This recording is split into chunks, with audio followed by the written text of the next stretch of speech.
Dissidia Final Fantasy.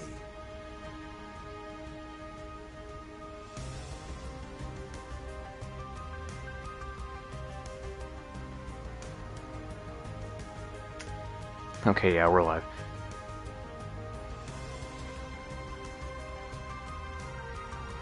Alright, so I know I just came fresh off of Theater Rhythm, and we still haven't really finished that game, but I wanted to move on to another Final Fantasy related game, because besides being a huge Castlevania fan, I like to consider myself a huge Final Fantasy fan. And by proxy, I am a huge Dissidia fan.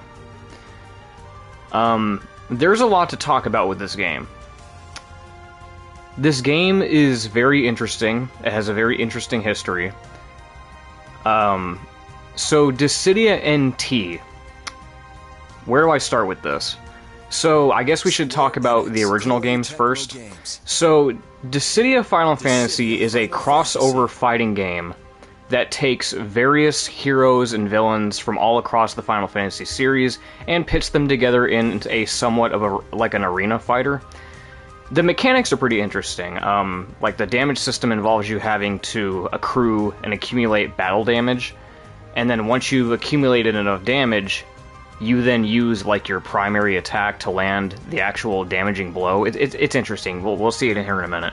But I've always been fascinated by this series because, for once, it takes a lot of these characters that you wouldn't otherwise have voice acting or something like that. Like, for instance, characters from Final Fantasy like 1 through 6, they would actually be given personalities and characters and like interactions and dynamics with other characters. So it would be like the one time you would finally get to see these characters in a fully realized setting. Oh my god, stop doing that. Stop going to the thingy. Do I just press start? I guess.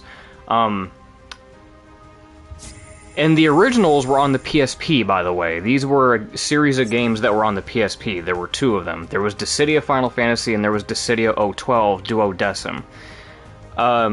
Both games played very similarly.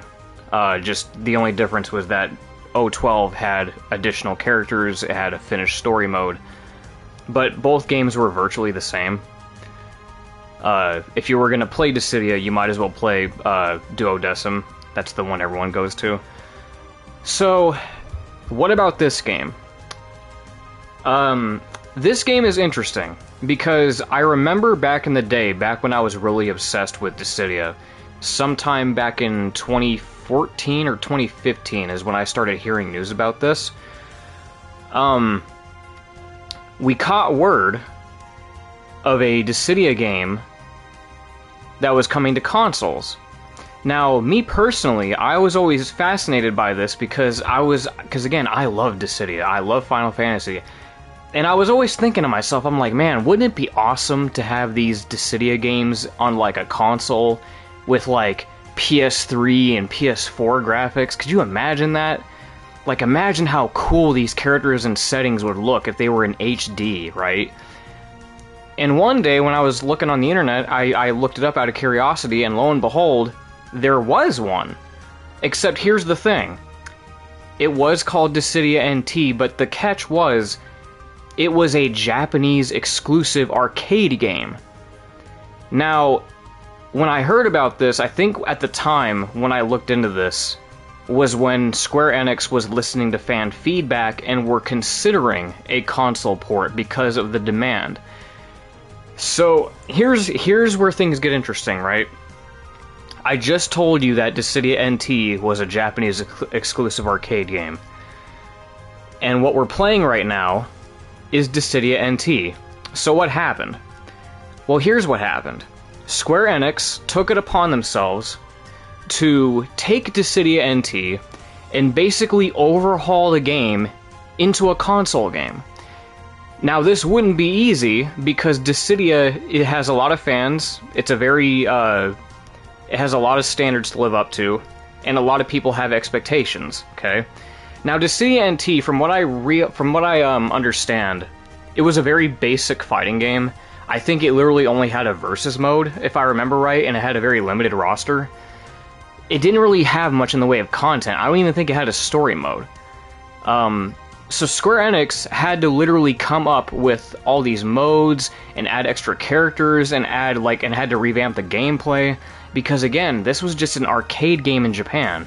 They weren't expecting such a vast demand for a console version. So the reason why I'm talking about this is because a lot of people, you might have heard that when people talk about Dissidia NT, it's usually met with very mixed to negative reviews. And it's understandable because this game doesn't have a whole lot in the way of content, and there are some changes to the fundamental gameplay. And I guess we're going to go ahead and get right into that. I guess we'll go into an offline mode real quick just to show you what I'm talking about. I probably should have done sparring match. So, when it comes to the gameplay of Dissidia, at least when it came to the originals, it was a one-on-one arena fighter. This game completely changes that. Instead, what they recommend you do and what this game incentivizes is 3v3 combat. Now, while that sounds pretty interesting and it makes it more interesting for multiplayer, it's not really like... it's not the default. They really want you to do 3v3 battles. So, let me see what character I want to pick. You know what? X-Death, he's my favorite character. And then we'll pick, I don't know, Kefka. Now, we could fill these in. Actually, yeah, no, let's leave them in, because I want to show what I'm talking about. So, yeah, in the originals, you would have 1v1 battles, and they were pretty simple and straightforward. But now that they've introduced this 3v3 system, there are some mechanics in play that weren't in the originals. Like, I think there's core battles now, there's, like, combo things you have to do, and there's summons. You can do, like, summons on the field, and will summon, like, a giant, like, Esper or some shit, and come in the middle of the battlefield and just decimate everything. Let's just get started. Okay, so standard match, single match, 4 minutes. Okay, both parties. Alright. That should do it. Select a stage, Koopa. Now, I think this is my favorite part of this game. While this game may have its faults, and it might not have a lot of content, when I was looking at Dissidia NT back in the day, you might remember when I said that I was like, man, could you imagine a Dissidia game in HD? That's really all I wanted, is just the novelty of being able to look at all these Final Fantasy characters and settings in HD.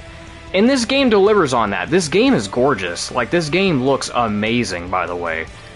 We got stages from Final Fantasy 1, 2, 3, 4, 5, 6, 7, 8, 9, 10, 11, 12, 13, 14, 15, Tactics, Type O, Dissidia. Yeah, we even got other spin-off ones in here, too.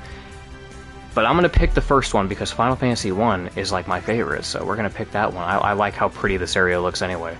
So, like I said, it's a 3v3 type game, and our teammates are Ace and Zidane, okay?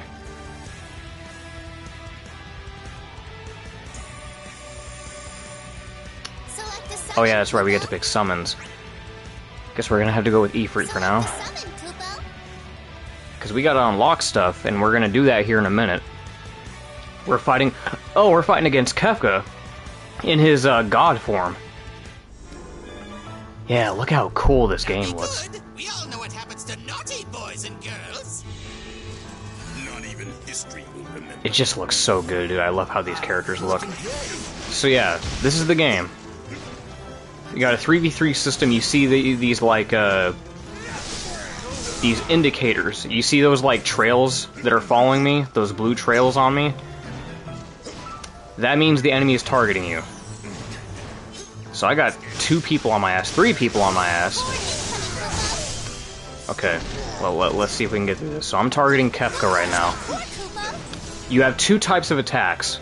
You're mainly going to be hitting people with your circle attack, which is like your secondary. This is your damage dealer, or at least your damage accumulator. You see the number at the bottom of the screen? It says 456.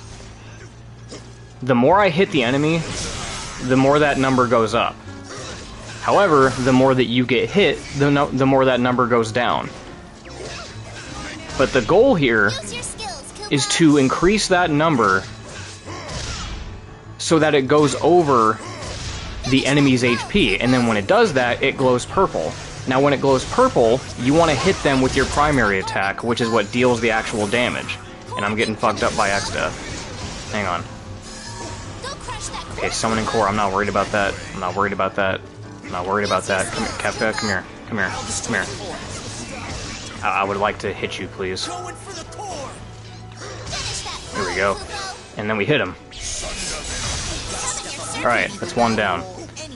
And if you look at the top left, we've got 3 meters. That's your life. That's the lives for the party. Okay, so we just summoned Ifrit. So that's the lives for the party. We all get 3 lives. If you kill 3 people, there goes the match. So we already got 1 down, so now we just have to get 2 more people. Was this during 12 era? No.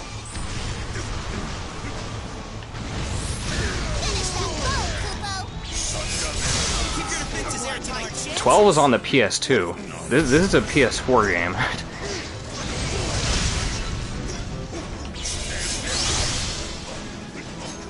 I'm sorry, I'm not looking at chat. I just had to explain a whole bunch of stuff. I'm still having to explain a bunch of stuff. If you press triangle, you have like these like special abilities here. I think one is an attack buff and one is a poison move. Yeah, poison gun. And if I just press neutral triangle, I get like a void sword. Yeah.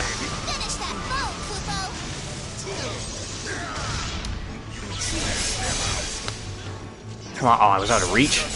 Oh, you bastard. Come back here. There we go. Victory. Okay. Okay, so that was just to show off what the basic gameplay is about, now that you understand. For those of you, if you didn't already understand, but... God, look at how awesome this game looks, man. Appreciate it. Nice A++, nice. I thought that would have been like a B rank or something, I don't know. And then you get your rewards afterward. Got some icons. Okay, enough of the icons, Jesus Christ. Okay, back to mode screen. Now we're gonna do what I came here for. We're gonna go through the story mode because that's the big thing that we all want to see. I haven't played the story mode in a long time, so I'm kind of curious as to what it was like.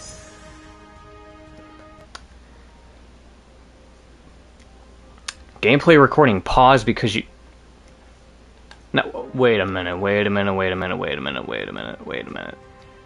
Don't tell me I can't do the story mode, bro.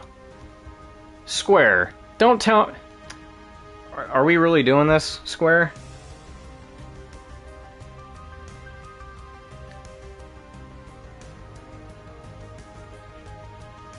That, well, that kind of changes things now, doesn't it? Yeah, Square, I don't know why you made it to where I can't stream the story mode. This is, like, huh?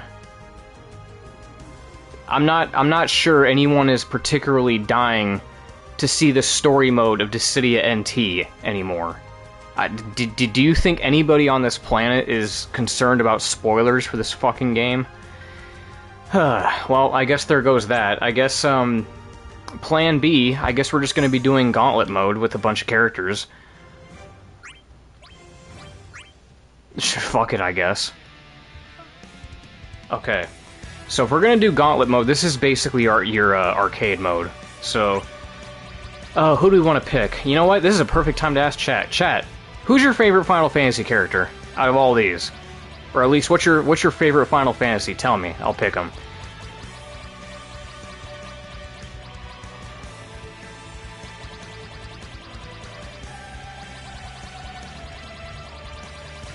Gilgamesh?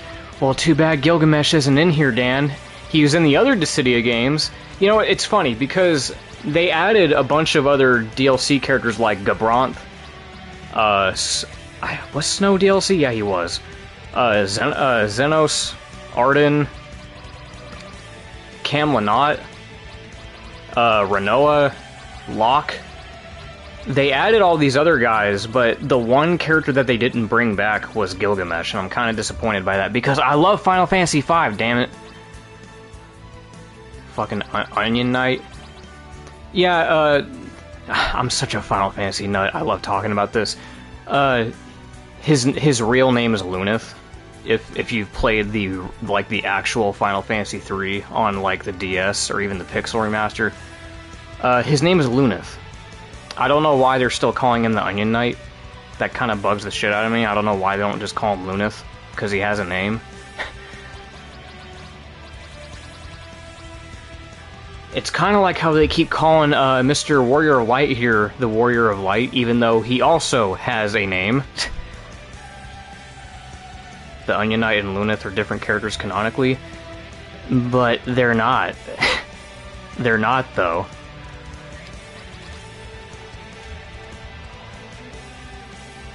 You know how I know that? Because Mr. Onion Knight here has a skin that references Luneth.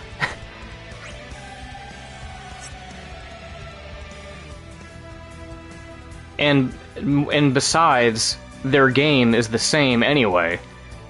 Luneth's game is the same exact game as the Onion Knight's Final Fantasy 3. Like, they're the same exact game. It's just that for some strange reason, they keep choosing to call this guy the Onion Knight and not Luneth. Granted, they look different. They do look different because I think when they were making this, they wanted to make him look like the sprite. Because this is based on his sprite design. This isn't based on like his actual... there's two different worlds. Huh?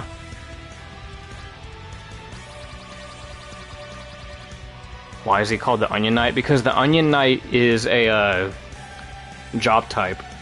It's a job, and Onion Knight is one of the jobs in the game. I think it's one of the first ones you start with.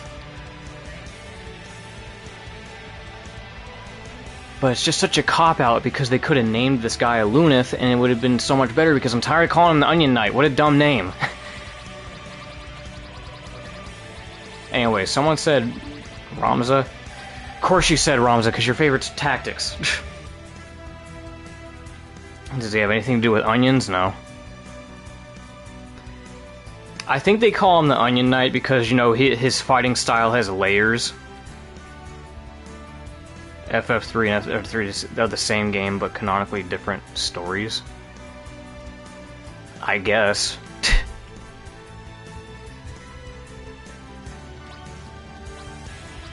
I'm still gonna call him Luneth. I don't give a shit. I'm still gonna call him Luneth because it's so stupid.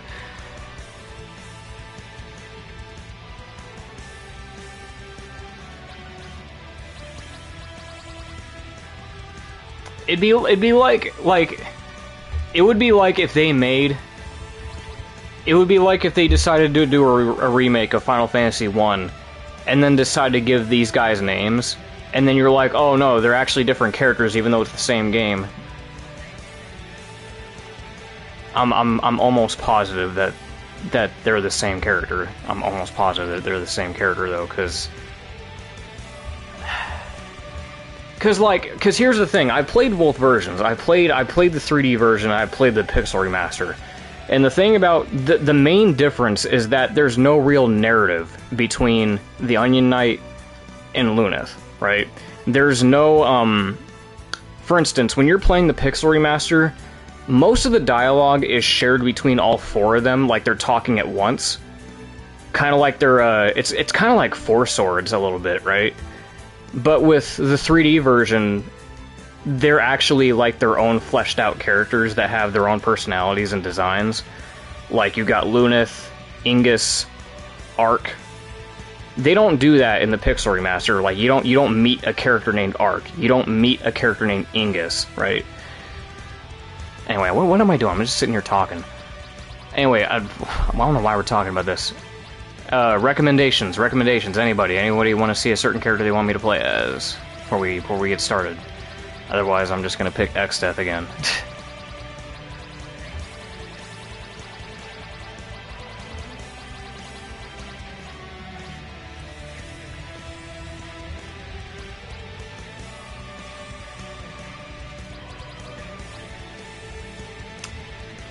Okay, I guess we're gonna pick Ramza then.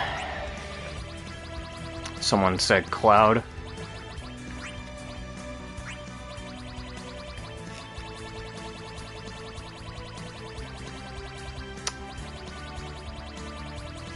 Come on, we got one. You know, you know what? X-Death. I'll just put X-Death as the third teammate. All right. Let's go to the Rift. Yeah, we can pick what stage we want to go to.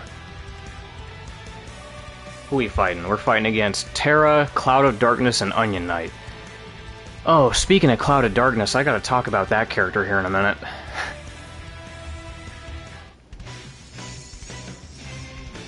I'll stand strong no matter what happens. We make our stand here.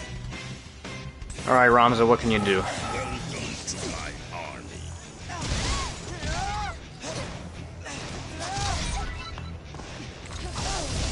Ouch, ouch. Damn it.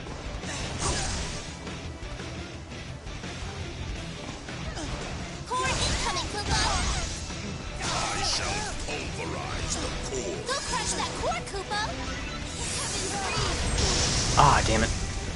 Use your skills, Koopa! Oh, how'd I miss that? Finish that foe, Koopa! Okay, there goes Terra. That's one down. Attacked by Gorman, Koopa! Oh, Luna, come back here. See, that Lunith, he has, oh, he just did a job change. Now he's a ninja. I was gonna say, the CPU Lunith that we're fighting right now, he has the alternate costume based off of the, box art for Final Fantasy III, you know, the Yoshitaka Amano design. I love that. That's cool. God damn it. This game can get pretty hard. I mean, you can imagine because it's a 3v3 and sometimes the CPU can be a little bit mean and target all three, and all three of them can target you at once. It can be pretty mean like that sometimes and there's not really much you can do about it. Oh, they didn't kill him? I thought it was purple. Oh, I guess not.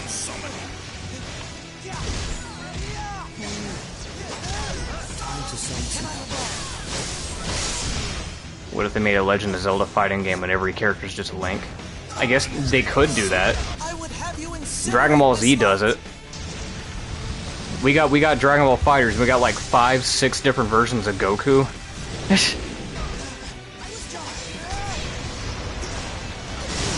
Like, no, you know what? There would be 5 to 6 versions of everybody in a Zelda fighting game. You'd have like 6 versions of Zelda. You'd have 6 versions of Ganon. You'd have 6 versions of Link. You'd have 6 versions of Impa. You'd have 6 versions. You get what I'm saying? Because they're all different. Oh, Terra, get back here. There we go, nice. Terra!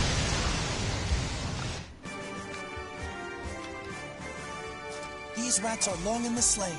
I can't take his voice actor seriously because it's fucking Phil Lamar. And when I hear his voice, I just think about fucking Hermes' kid from Futurama. Doesn't he just sound like him? Let's go to Narsh. Select a summon, Koopa. Hey, what's going on? I think that's Andy, right? What's going on, Andy? Just doing some Dissidia because I haven't streamed this in a long time. I haven't streamed this since like 5, 6 years ago, I think. And now I'm taking the time to do it because I have, you know, a better streaming opportunities to do so. Anyway, what am I talking about? Okay, see, this is the shit I'm talking about, where you got multiple AI targeting you. I hate when they fucking do that. Okay, so we're fighting against Vayne, X-Death, and Snow. How have you been? I've been alright. Hot as fuck. We've been dealing with this heat wave up in Washington for like the past week. It's been pretty rough. Use your skills, Kupo. I've been trying to make more of an effort to stream more by streaming the Theatrhythm games a bit ago. I'm just getting fucked up right now. Can we focus, please? Ramza, get into gear. What are you doing? What's going on here? Use your skills, Kupo. What move is that? Like I summoned like a gravity move?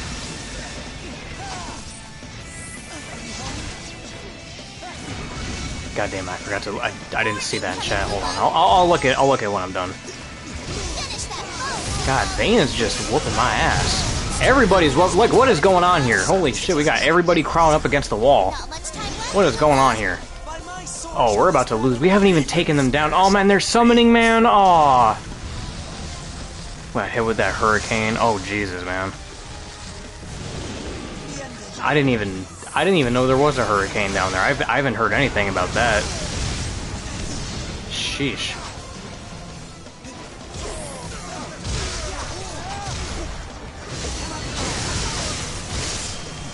Oh, we're so dead, dude. We've only got one life left. Use your skills, Kupo. Yeah, Ramza, I don't know how to use him because I've never used him before.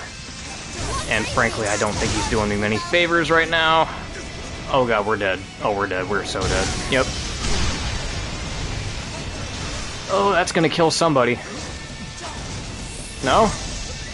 Oh, no. Okay, we're good. We're still good. Nope, there it is. Yeah. I'm gonna pick a different character. Yeah, Ramza, you're not doing it for me, buddy.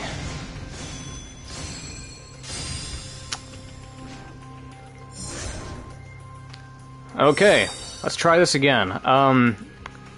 Any other character recommendations y'all want me to play as?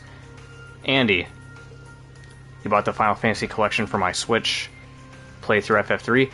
You guys streamed that, didn't you? You guys streamed the Pixel remaster of Final Fantasy 3 some time ago, didn't you? I could have swore you did. Or you're probably just playing it in your leisure time, is what you're saying. You're playing it for yourself right now. Kupo. So if you missed You it, received a reward, Kupo. this stream was supposed to be me doing the story mode, but for some strange fucking reason, Square Enix hasn't updated the game to where I can do so. Because they blocked it.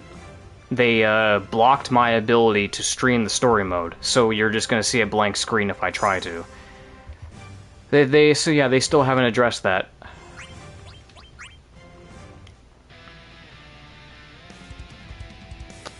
I forgot to mention this, by the way. This was my first PS4 game. When I got my PS4, this was literally the first game that I bought. Yeah, so no story mode, even though that's really what I wanted to do. So that sucks. Andy, do you have any character you want me to play as? We got basically every character from Final Fantasy 1 through 15. Well, not every character, like every main hero and villain from Final Fantasy 1 through 15. No preference. I need a preference. Otherwise, I'm just gonna pick random. Like, okay, what's your favorite Final Fantasy? How about that? What's your favorite Final Fantasy?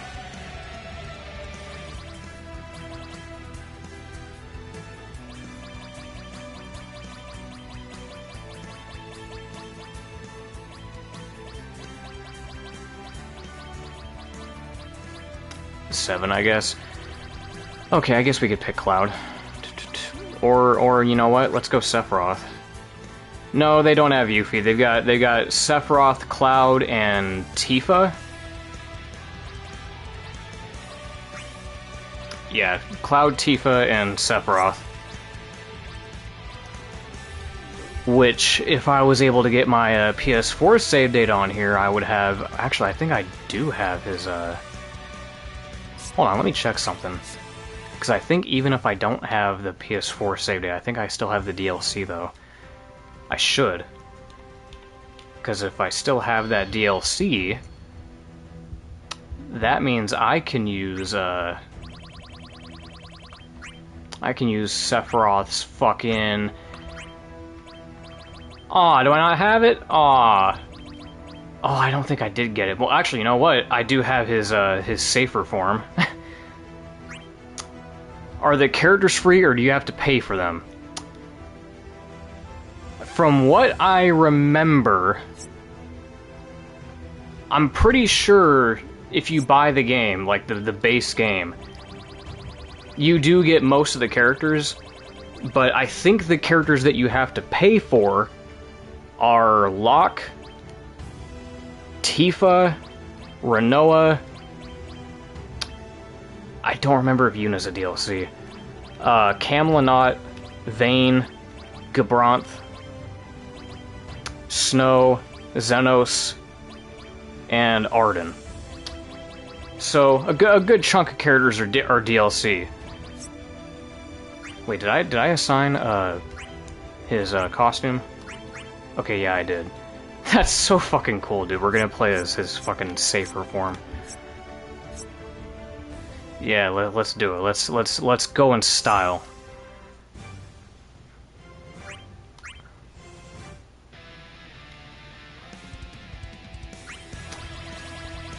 Sephiroth, let's go. Might as well just put Tifa in there, why not?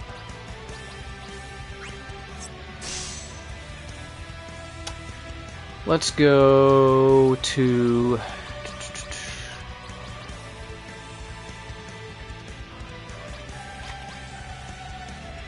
Yeah, fuck it, let's go to Insomnia. Select the summon, Kupo. We're fighting against Kuja, Furion, and Terra.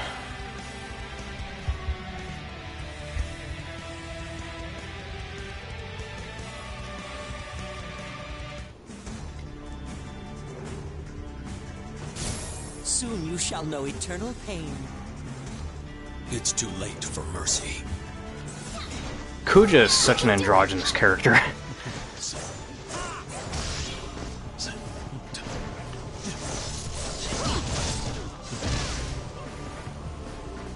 Say goodbye.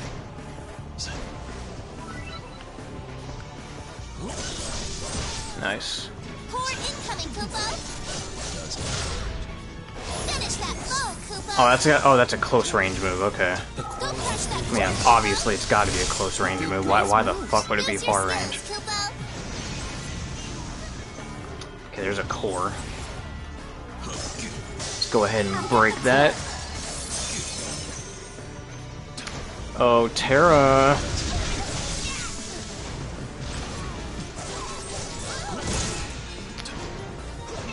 And I was not wrong! Terra! Finish that foe, Kupo.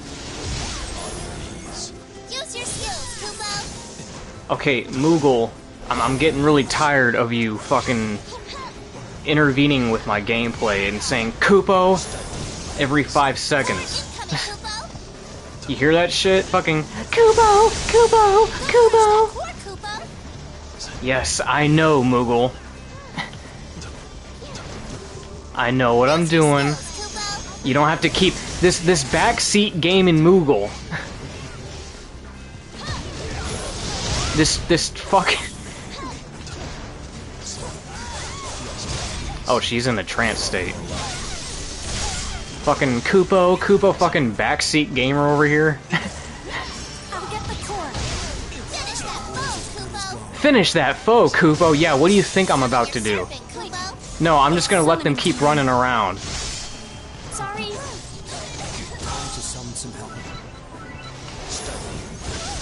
I gotta see if there's a setting to turn that shit off. I think there is. Thicken the air with their ashes.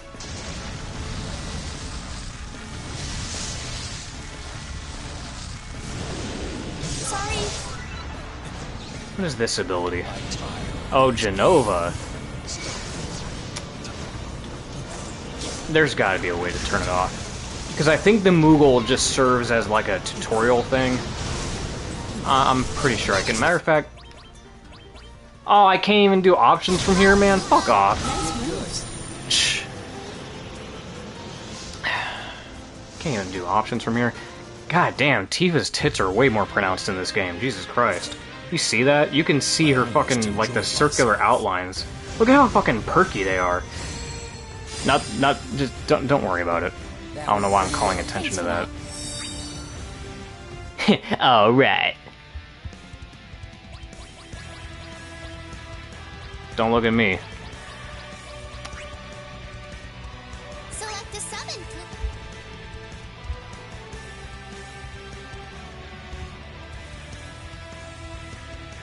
Cloud of Darkness. Oh yeah, I was supposed to talk about that. Speaking of Cloud of Darkness... To defy us is to face ruin. Yeah, that is supposed to be the final boss of Final Fantasy III. And I'm gonna keep it a buck with you. Cloud of Darkness has got to be the most nothing of a villain in any Final Fantasy game ever. You wanna know why? Because she's not even the main villain. She literally shows up at the very last second of the game as the final boss fight. And her motivation is weak as fuck. Her whole motivation is, oh, I'm going to sweep the world in darkness and reduce the world to nothing. Oh my god, how original. A Final Fantasy villain that wants to just reduce the world to nothing and darkness. Congratulations, you're so fucking, you're so intricate. You have so much depth to your character. Meanwhile, it's like, I don't know why they went with her and not like the actual main villain of the game, like Zandy. Or Zond, or however the fuck you pronounce his name. Like the actual villain of the game, the one that actually has more of a presence and the one that actually has cutscenes and character interactions with the characters. You know? That character. I'll get the core. I don't know why they gave us Cloud of Darkness and not him. Like, imagine if instead of Kuja, they gave us fucking Necron. Because that's basically the same thing. Necron came out of nowhere in Final Fantasy IX as the final boss. So why don't they just do the same thing? Why not just make Necron the Final Fantasy IX representative, right?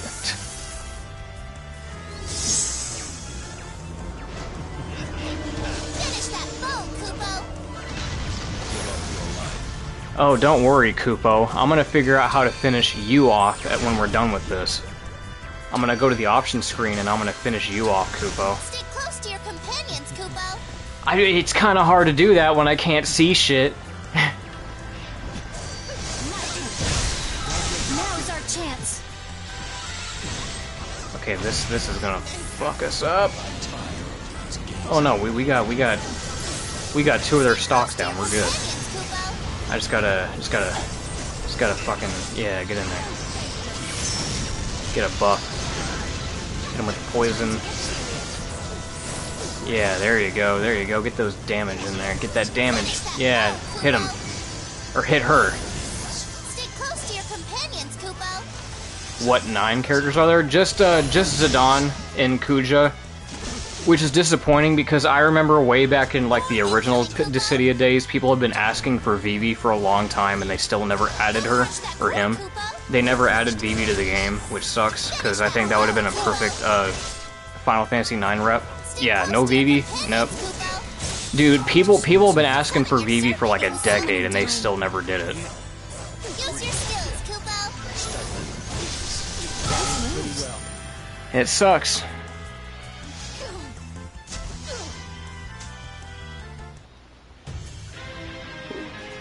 Yeah, it's crazy because all these other games got a bunch of reps. Final Fantasy VII got like 3 reps. Final Fantasy VIII got like 4 reps, honestly. Final Fantasy V got 3 reps. But it's like, oh, Final Fantasy IX, oh fuck you. The only characters that you get are Zidane and Kuja. That's all you get. Let's go to Meadow. Let's go to the Final Fantasy VIII Meadow. Summon, Kupo. Exdeath, Gabronth, and Vayne.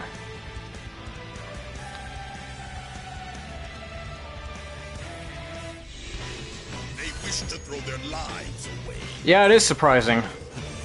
Considering that, like, Final Fantasy, I think it's, yeah, Final Fantasy VIII got more reps than Final Fantasy VII, which is nuts.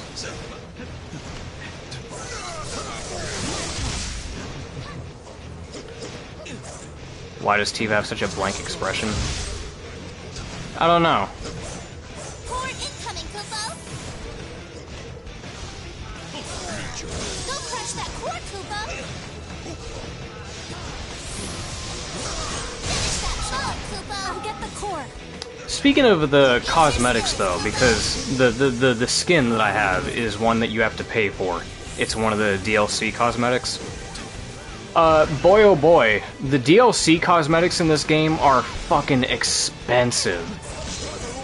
Like, I think for just one costume, it costs like $10. This is far from And then there's like the bundles you have to get. If you want 2 costumes, that's $20 for 2 costumes. Yeah, they're pretty fucking expensive.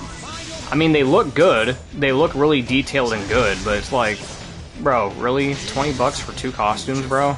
Core incoming, Kupo. I could buy Dead Cells with that money. Go crush that core, Kupo.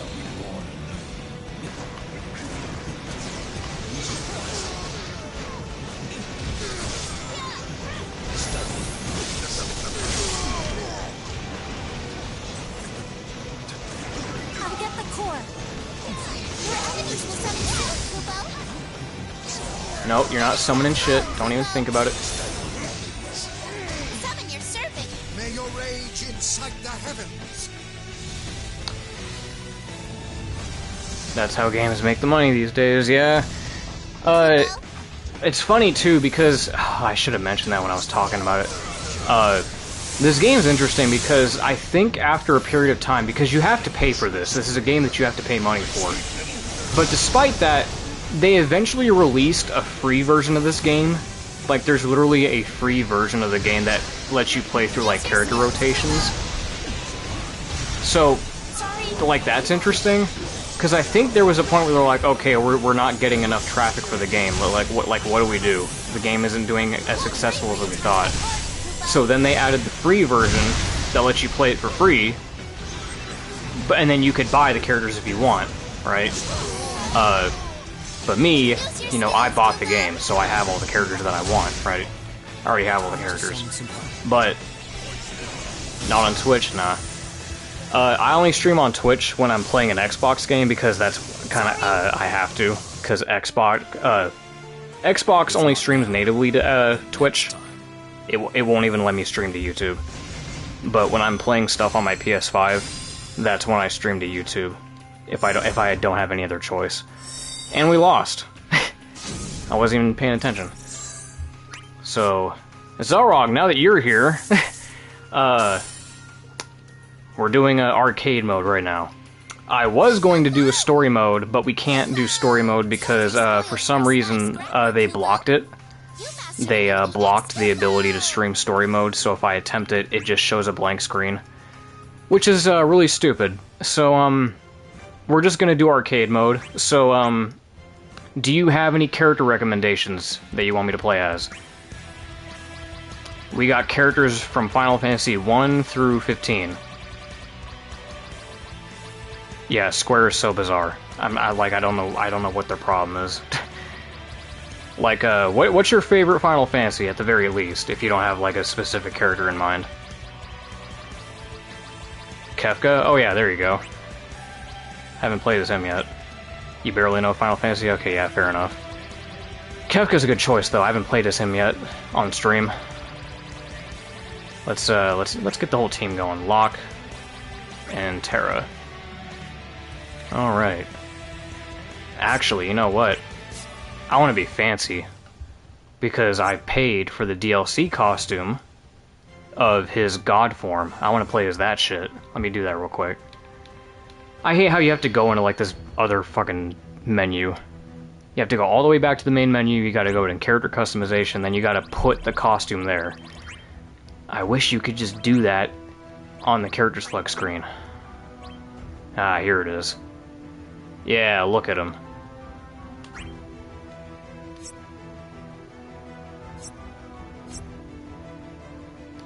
Where are his voice lines?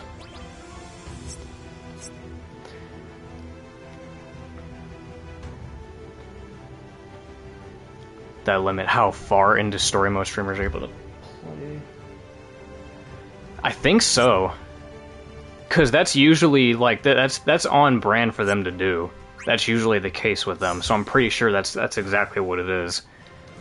Cause they won't even let me stream the story mode of this game. Like if I try to do story mode, it just will not let me. Alright, so we got Kefka, Locke, and Terra. Alright, let's do this. So Zelrog, you might have missed it at the start of the stream, but I was kind of giving a basic overview of this game. This game's interesting because this specific installment is actually based on a Japanese exclusive arcade game. And this version of the game was basically overhauled. Like, Square basically had to take the arcade game and add a story mode and a whole bunch of characters to the game to make it work as a console game because the fan demand was so high. Because people kept asking for it. They were like, "Oh, we weren't expecting so many people to want this. I guess we got to do it now." So, that's why you don't hear a lot of good things about this, is because people are kind of underwhelmed with it because of the lack of content, the lack of execution, because of just how underwhelming it is. But that's mostly because, yeah, it was a Japanese exclusive arcade game that was overhauled into a console game. Yeah, Square underestimated the power of crossovers. It's funny because Dissidia, the first two Dissidia PSP games were massively popular, so I don't know why they didn't think that people wouldn't want to see a console generation Dissidia game on the PS4. I don't know why they didn't think people would want to see that. Because the first two Dissidia games were massively popular. Okay, so we're fighting against Arden, Ishtola, and Golbez. So yeah. Here's the gameplay.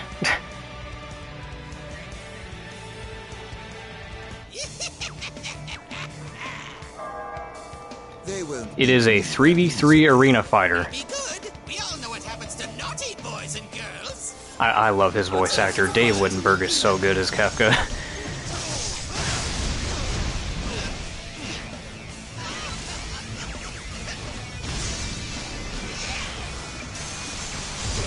Okay, I'm getting fucked up from every which way.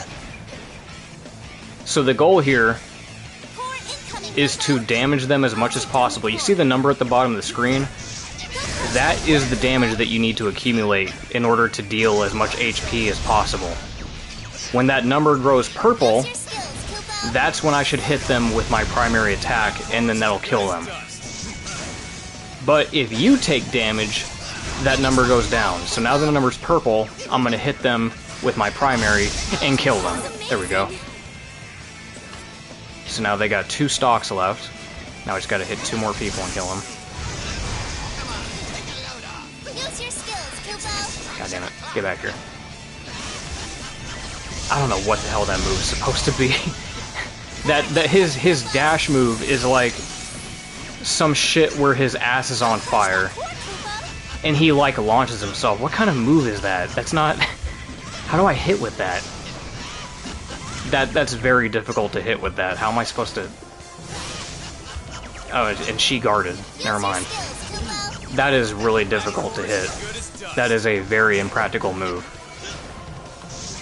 I'll take down the core. Summon your servant, So Kefka is basically like a ranged spellcaster. Okay, you just shake your ass. So he's basically a ranged spellcaster. Is his thing. Okay, so we just summoned Ifrit, so he's gonna go batshit crazy on the battlefield right now. And deal as much damage as he can. Heartless Angel, what does that do? I mean, I know what it does in the games, but what does it do in this circumstance?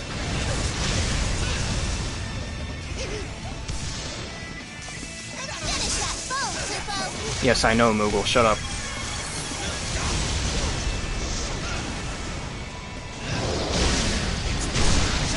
God, it's so hard to keep track of shit.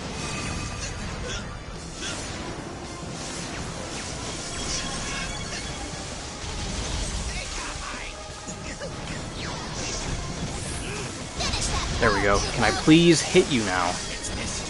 Please stop running away.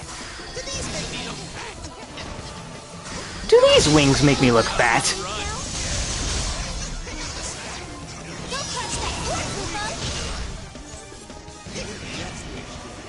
What's the FF1 rep? Warrior of Light. So, there's 2 reps. The way this game works, there's usually a hero and villain rep for every game. Final Fantasy I has the Warrior of Light as the hero and Garland as the villain.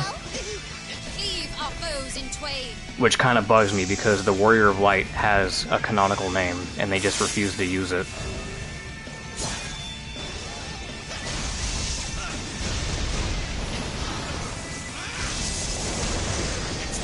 God damn it, y'all keep running away. Use your skills, Kupo. There we go, get that. Oh, and I took damage, you fucker. Heartless Angel, what is that? Come on, man, come on. Ouch. Oh god. Okay, well we still got 3 stocks, so we're good. We don't need to worry about anything right now. Fucking Odin, man.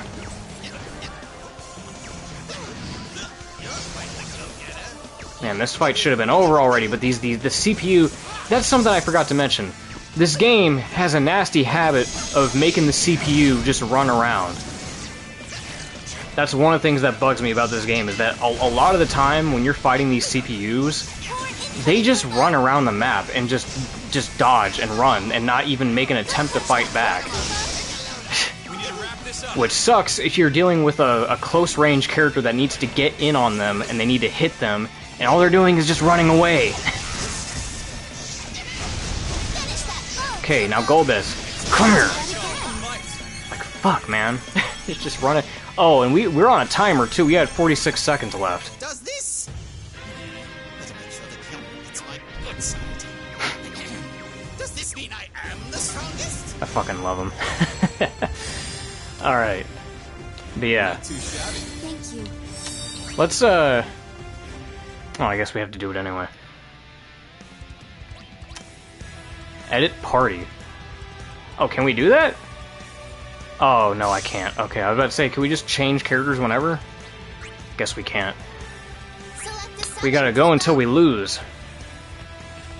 Okay, this map should be better because we can clearly see what we're doing. We were watching Code Geass recently. And I kept pointing out Cornelia, because I was like, oh, Cornelia. Princess Cornelia, huh? Look where we're at. It's Cornelia. Stay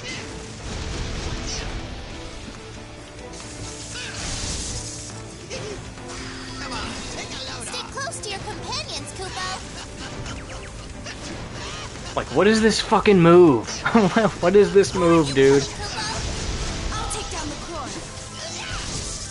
Go crush that core, Kupo. Okay. That foe, Kupo. Oh, you bastard. Stay close to your companions. I gotta guard more. I need to utilize my guarding and my dash, my dodging a lot more. Okay, now they're doing the thing where all 3 of them are targeting me, man. Oh god. I don't like when that happens. Don't want all 3 people targeting you at once. That's CPU's being mean. The CPU's bullying me. They're ganging up on me. Teammates, help me out. What are you doing? What are we doing? Why are all 3 of them ganging up on me? Okay. Jesus Christ, I can't. See, now I got this other guy on my ass. Oh my god. They summon Ramu. Fucking. I'm trying to. Garland. Can't you see I'm a little busy here? Yes, I know. I forgot to turn that off. I forgot to turn that off when I was trying to pick Kefka. Remember to pay your taxes, Kupo. Yeah.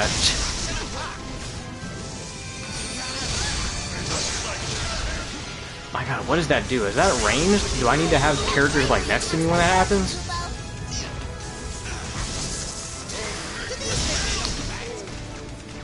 You know, speaking of Final Fantasy VI, I've been playing through that a lot recently because I've never beaten that game before.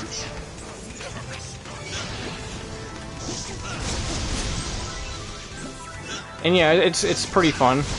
It's definitely, like, I would say out of the 6, the original 6, it is definitely the most cinematic and definitely the most story focused. Like, definitely way more story focused because of how many characters you meet, how many party members you get, how many cutscenes there are, how much, like, emotion is tied to the story. It is way more cinematic than your average classic Final Fantasy game.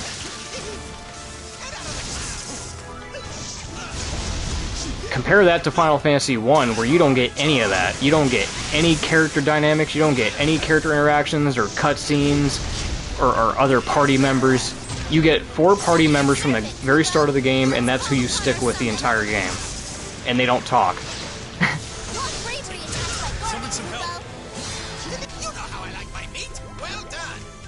There's like 45 playable party members in Chrono Cross? God damn. Jesus Christ.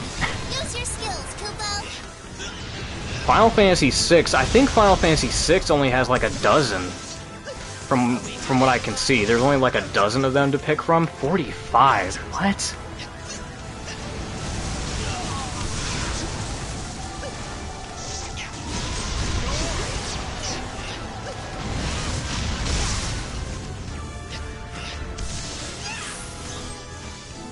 Have you ever played Trigger? No, I actually have not played any of the Chrono games.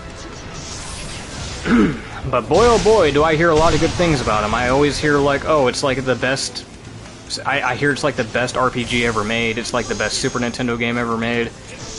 I hear a lot of good things about Chrono Trigger.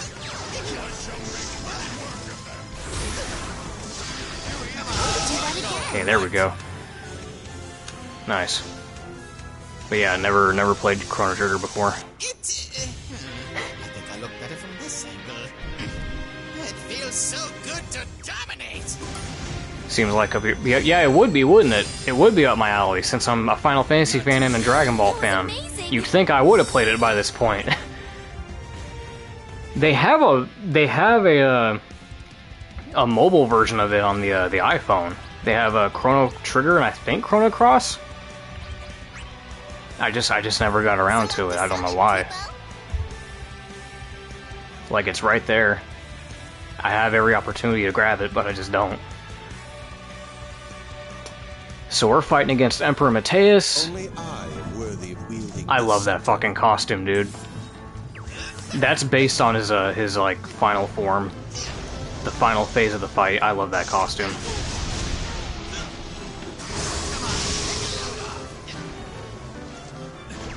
I don't know if Cross is recommended. I usually hear very mixed things. Yeah, it's mostly Chrono Trigger that I hear everything good about. I don't hear as many people talking about Chrono Cross as much. It's usually Chrono Trigger.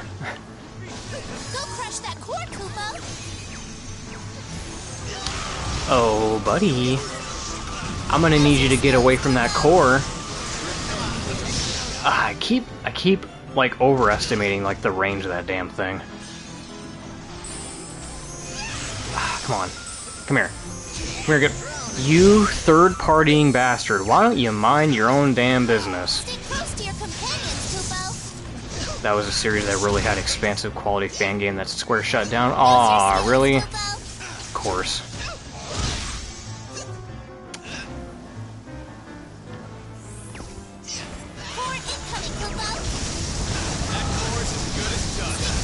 Damn, Emperor Mateus is about to fuck me up. Yes, I know, the core. God, I can't. I need to turn you off. I need to shut this Moogle up. This fucking backseat gaming Moogle.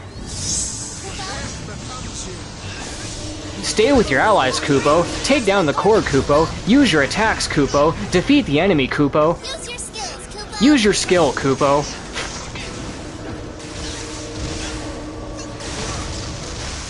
Trust me, I'm gonna find a way to turn that off. I guarantee I'm gonna find a way to turn that shit off.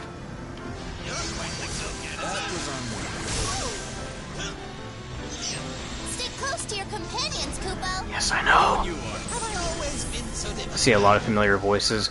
Yeah, let me see. Fucking, I think Furion is, Ichigo. Yeah, Furion from Final Fantasy II is Ichigo. Much time left in the Fucking, obviously, Tidus is James Arnold Taylor.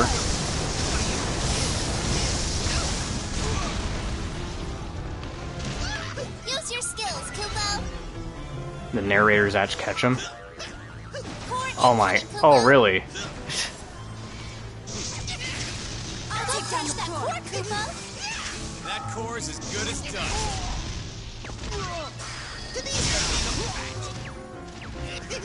Stay close to your companions, Kupo. Use your She's gonna skills, replace Kupo. Amelia's voice in Slayer soon. Oh, okay. We're about to lose.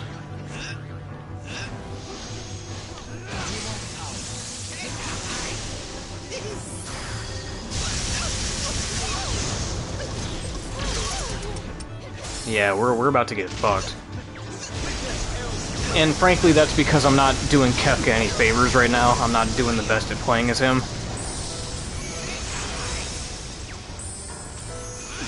Because normally I would like to get in with dash attacks, but his dash attack is just trash. Like, what am I supposed to do with that? What am I supposed to do with his fucking burning ass? His launching burning ass attack. What am I supposed to do with that? I'm getting angry. Very angry. He just farted. Kefka just fucking farted out of frustration. What a perfect way to end that. Alright, so since I assume that there's no more recommendations from the chat, because I already asked a bunch, I'm going to pick my own characters now.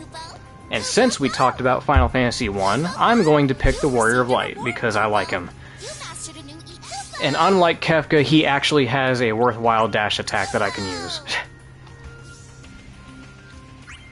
Oh, I didn't mean to fucking do that, god damn it. Well, we got a new summon. We got Alexander. snagged a new summon. Let's see, what other... let me see. Hold up. First things first. We need to shut that Moogle up. We need to shut that fucker up. I'm not gonna listen to Kupo, Kupo, Kupo all damn match. We need to shut that. We need to shut that shit down right now. We need to shut that down. Options.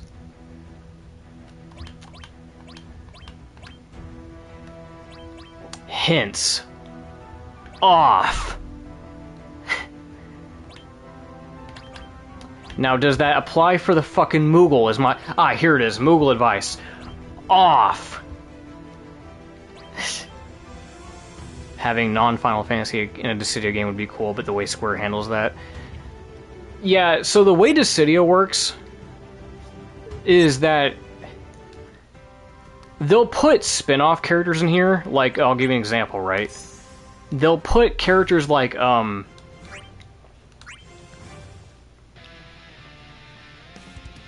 like, look, right here, right? So we got, like, the mainline games from Final Fantasy 1 through 15. But then you get ones from, like, Tactics and Type O. Right? So they'll do that. They'll put in, like, crossover characters from other different spin-offs of Final Fantasy specifically. But you're not going to see stuff from, like, Chrono Cross or, like, Romancing Saga, right? You're not going to see that.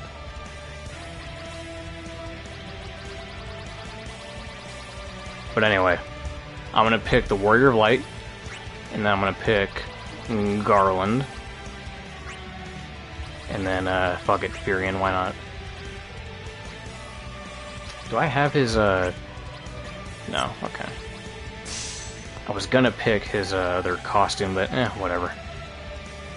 Was Octopath Square? I think so?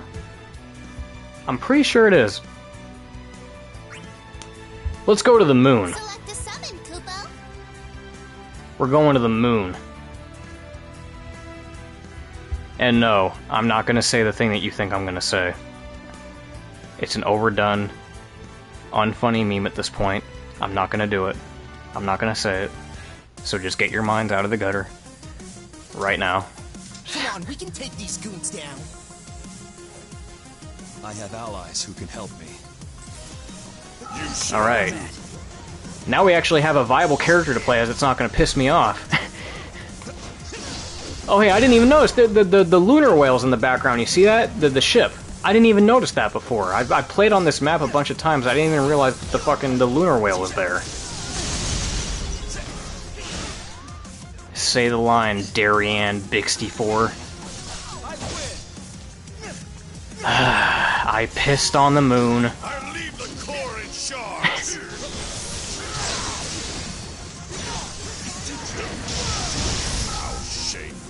Not even a Dragon Quest character that get. Oh yeah, you're right. That was Square, isn't that? That is Square, right?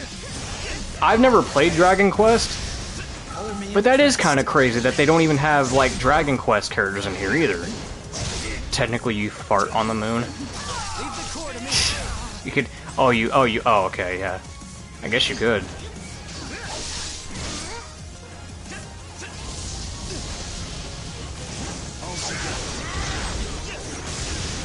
Okay, we got one stock down. Yeah, look how much. Yeah, see, this character is so much better to play as. He actually has a viable moveset that doesn't fucking impede me. Final Fantasy, Dragon Quest, and Octopath are all Square Enix. Okay, yeah, I figured. Every JRPG under the sun is Square Enix. No, I'm smarter than that. I know it's not, but for the most part. Summon a greater strength. Light, spill forth. Oh, Luna. Come forth and reduce their world to ash.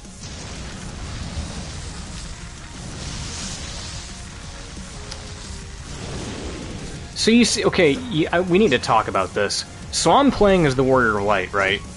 You notice how he talks and the way he looks, right? You notice how he comes across as like a medieval fantasy character, right? Like a very gentlemanly, very noble, heroic fantasy knight, right? He's very eloquent. So tell me why, when they made Stranger of Paradise Final Fantasy Origin, which is supposed to be like a prequel story to this, why did they make it like this modernized, edgy, like raunchy, like vulgar game? Why did they do that? And it's crazy because it's the same universe as Final Fantasy 1, and the Warrior of Light shows up in that game. Like, this Warrior of Light that I'm playing as shows up in that game to fight you later on, at the end of the game. And he talks the same way. It's very jarring to have a character like this in the same game as Stranger of Paradise. It's really fucking weird. I don't know why they did that. I still... like, it's such an anomaly. Stranger of Paradise is such an anomaly. Is that what the modern Final Fantasies like 16 are doing? I haven't played 16, but from what I understand about 16 is that they tried to like go back to the medieval roots because like every Final Fantasy after 7 tried to go into like this futuristic, like industrial modern setting where like you have all these robots and lasers and like industrial settings and shit like that. So Final Fantasy 16 tried to go back to like the medieval fantasy setting. I don't know about its writing. I'm pretty sure there's still swearing involved. I'm pretty sure there's still like vulgar stuff in the dialogue. But Stranger of Paradise, good lord, man. I don't know what they were thinking with that game. And it's even weirder because as someone who loves Final Fantasy 1, Stranger of Paradise is a great game. It is literally filled with fan service for Final Fantasy 1. If you love Final Fantasy 1, you're gonna love Stranger of Paradise. It is a great game. And it's weird because it's not even consistent throughout the whole game. Like when you make it halfway through Stranger of Paradise, they kind of drop the whole edgy, modernized shit. They kind of drop the whole, like, meme shit. They drop that after a while and they start trying to get serious with, like, Garland's character. It's really bizarre. I don't know why, like, the writing is so strange. It is a very strange game. It tries to take itself seriously while at the same time not. I just don't get it. I really don't understand that game and why it's written the way that it is. It's a very fun game, gameplay-wise. I mean, I got the platinum on it. I literally 100% the game and got all the DLC with it. Like, I love that fucking game. It's a very fun game.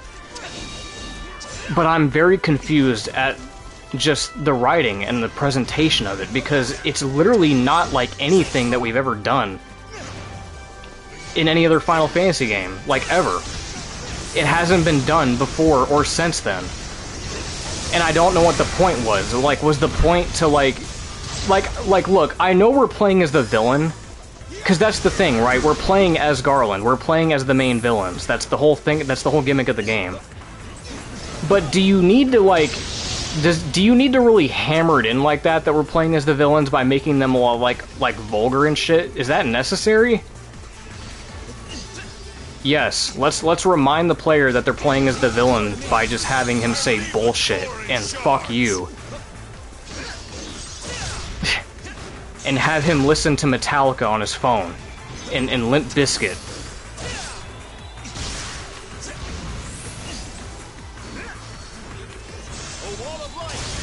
It's such a fucking weird game, dude, but I love it. I love the game, though.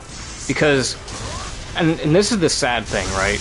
Stranger of Paradise is in all likelihood it's like the closest thing we're ever gonna get to a Final Fantasy 1 remake. Because it takes place in the same world. You get to explore, like, the world map, you get to go to all these locations, you get to meet all the characters from Final Fantasy 1, like the bosses, like Captain Bike, Astos, the Dark Elf, and like the four fiends. Like it's like it literally is fan service for Final Fantasy 1 fans. It's really good, but it's like, on the other hand, it's like, why is it written this way? I'm so confused, Square Enix. Like, I need to look up these interviews. I need to go, like, find some interviews about, like, who the writers are and why they just chose to go the direction the way they did, because it really is an anomaly, man.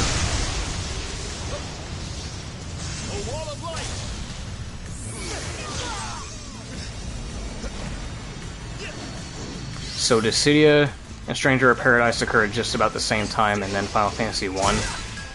Yeah, I guess so, yeah. If you're somebody that considers Dissidia canon, I guess. Which at this point it might as well be, because like with because if you've played the DLC chapters of Stranger of Paradise, they try to tie everything together. Like, they have a bunch of stuff with the rifts from Final Fantasy V. Gilgamesh comes in, and then Emperor Mateus comes in.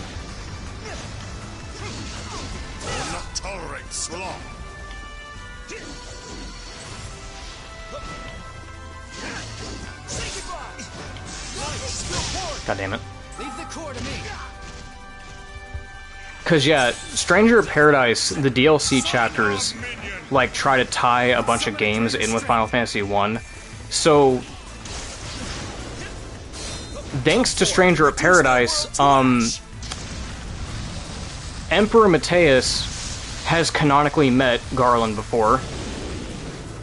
and Garland has canonically met Gilgamesh and gone through different dimensions before. So that means, in some way... I mean, I think it's already been confirmed at this point that all the different Final Fantasy games are connected in, like, the same universe, just different worlds and shit. Or, like, dimensions or something, like different timelines or some... I don't fucking know, man. It's just that it's all the same universe, but just different worlds.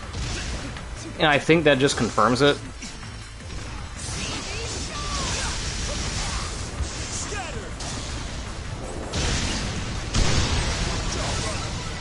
Two degrees of separation from Ariana Grande. Oh yeah, that's right, Ariana Grande is canon. Because she was in a Final Fantasy game.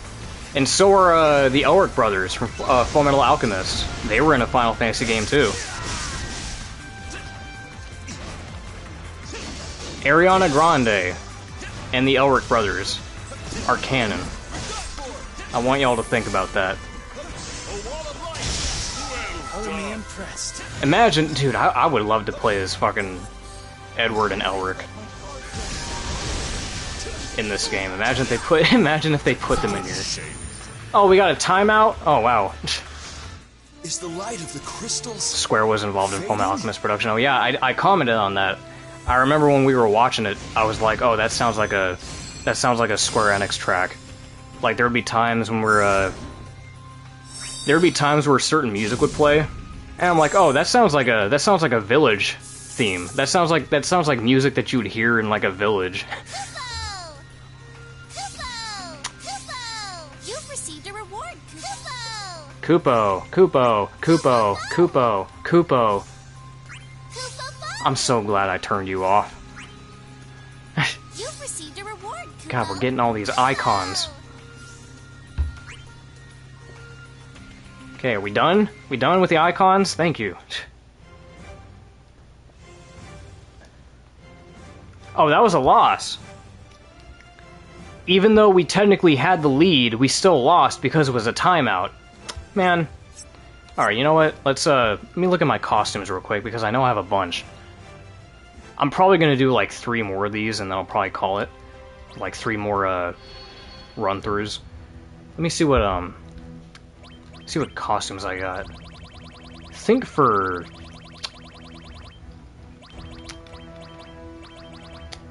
Let's play as Emperor Mateus.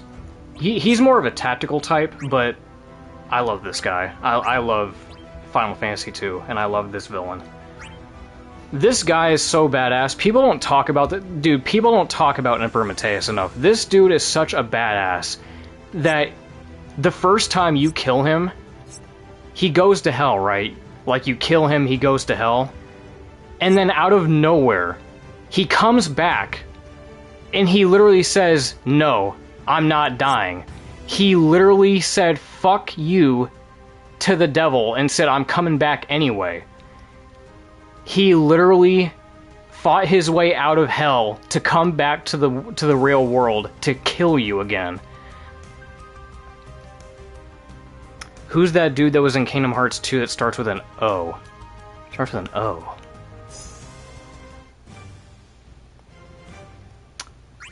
Starts with an O. You're not thinking of Auron, are you? Like Auron?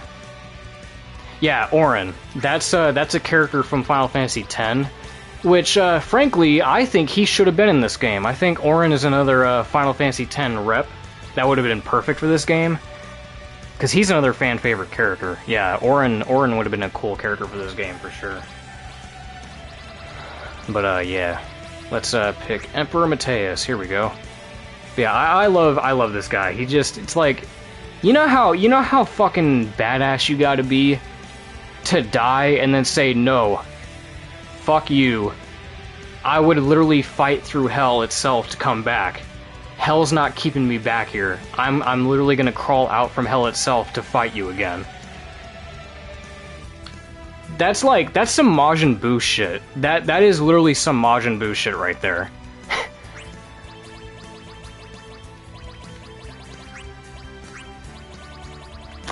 Let's go...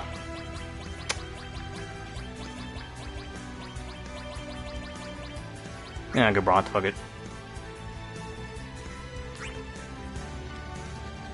Oh, whoops. It's a wonder that the afterlife even contains DBZ villains. Yeah, you're right.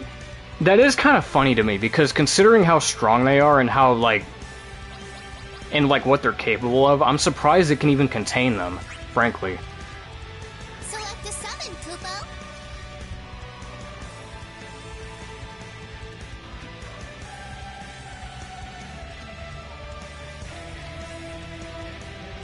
Oh my god, we're fighting Ramza.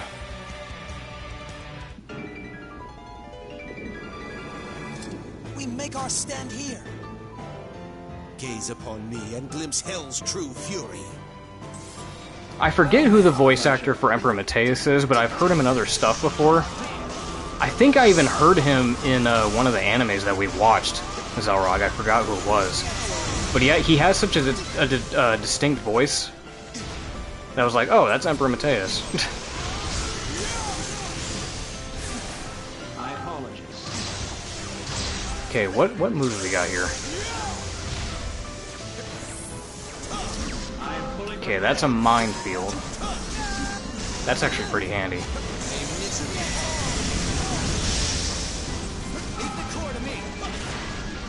Isn't all the DBZ hell stuff filler?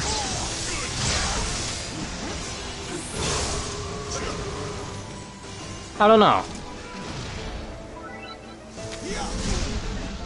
I'm not very good at keeping track of what's filler in Dragon Ball that much, because I'm not as familiar with, like, the manga. But I'm pretty sure a good chunk of the hell stuff is filler. Definitely stuff that involves PyCon is filler. Right, the hell episode. Okay, I figured. Yeah, stuff like Snake Way and King Kai's planet, that's not filler. Like, that stuff's canon. Right. Okay, so that's a triangle move.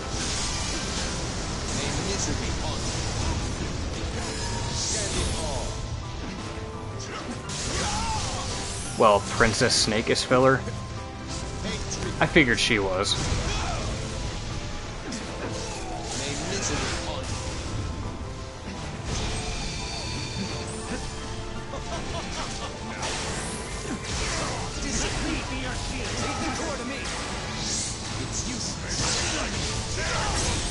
Nice, we got good damage. Hit him. Yeah, there you go. Render all we see into dust. I think the only canon hell stuff involves Frieza. Yeah, because Frieza does mention stuff about hell, even in Resurrection F. And meanwhile, while I was stuck in that damn cocoon, I was serenaded by teddy bears.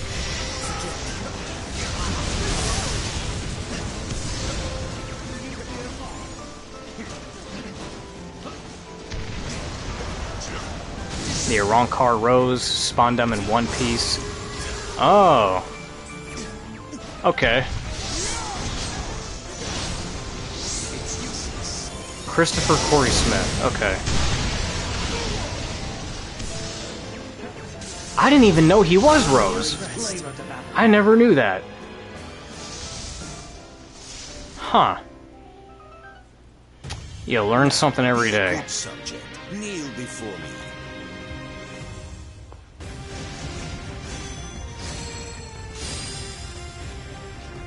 That was a fight for the ages.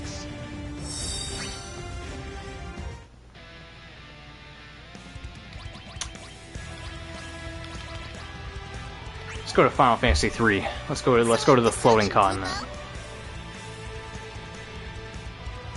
Ladybug's dad? Oh my god. I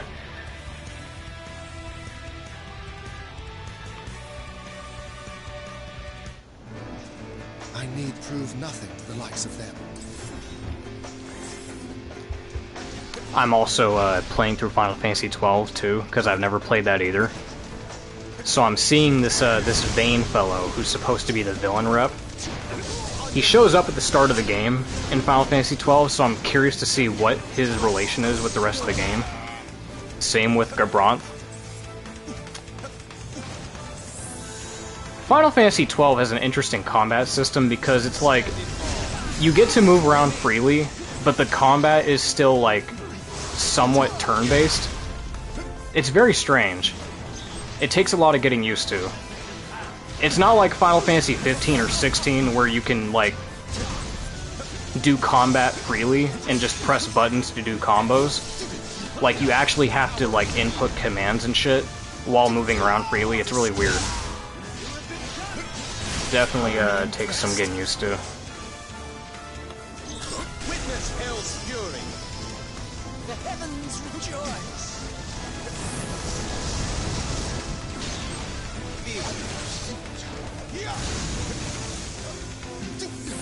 Powering being. Powering being.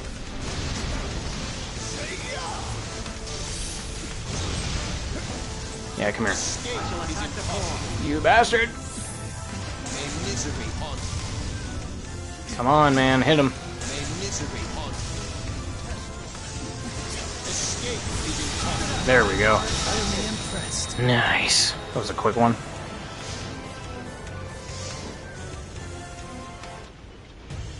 Now, be a good subject. Kneel before me.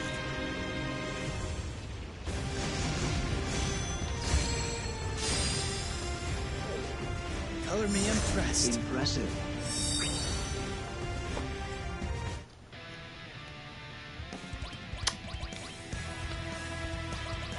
We've been to Narish. Speaking of 12, let's go to the Royal City of Rabanastre. Why not? We haven't been there yet. Coming, Kupo.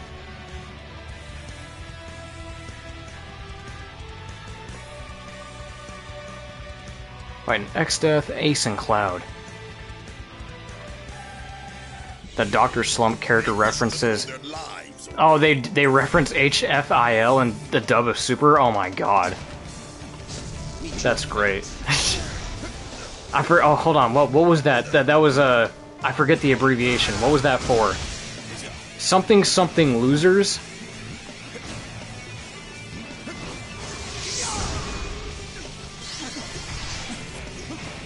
I forgot the exact Home for Infinite Losers. Okay, I figured that's what it was.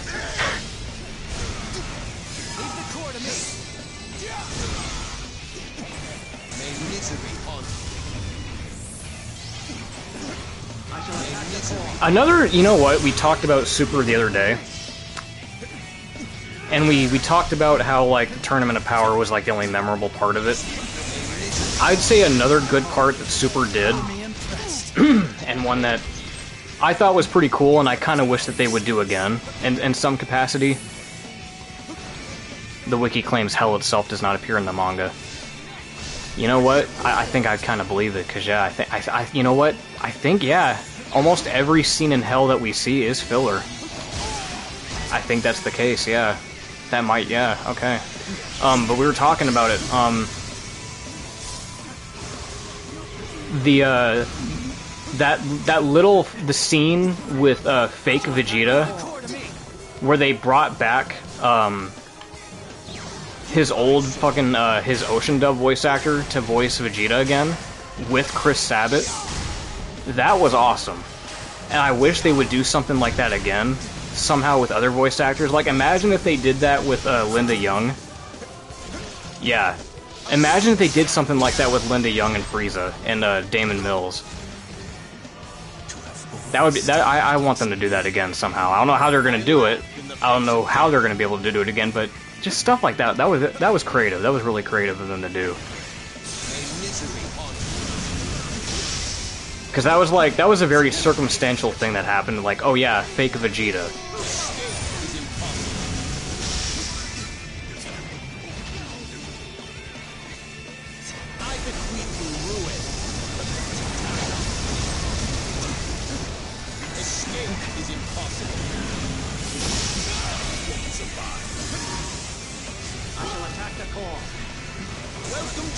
Scare the fight out of them. Apparently they were going to get the old Goku voice actor for Goku Black. Aw, dude, you know how fucking cool that would have been? Aw.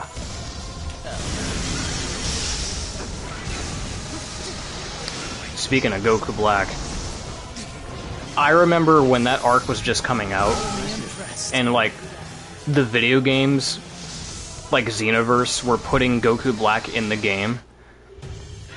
And since the games are English dub, obviously if you're going to put Goku Black in there, you're going to have him do an English dub, right? But here's the problem: when they put Goku Black in Xenoverse, he hadn't appeared in the anime yet. We didn't have Goku Black in the actual anime yet. So when we heard him in Xenoverse 2, we got to hear like this early version of Goku Black that just sounded like Sean Schemmel putting on like a Batman voice. Bring back Stephen Blum Goku. Yeah, so Goku Black, for like a period of time, kind of just sounded like Batman, or like Super Saiyan 4 Goku. I don't remember who voiced Turles, neither do I. But now, like, as the series went on, I think when the anime came out, they, like, decided to give Goku Black, like, this British voice, which I'm not a fan of. I kind of prefer the edgy Batman voice, because it makes him sound intimidating. I'm not a big fan of the British voice, I'm not gonna lie. Funny thing is that Sean has done Batman before? Really? I didn't know that. Let's fight Tidus. Select a summon. He voiced Batman in a Dark Knight Rises mobile game? What the fuck?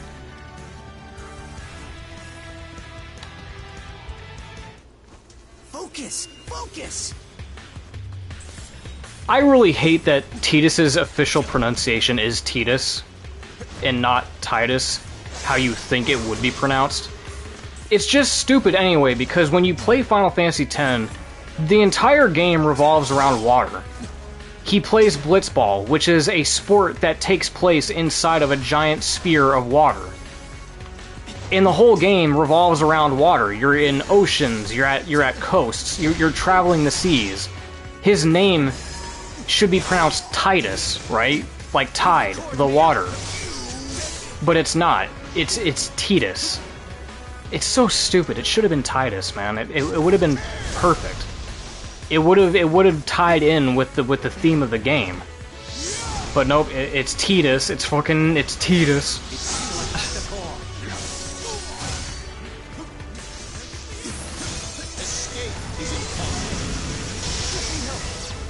Witness hell's fury.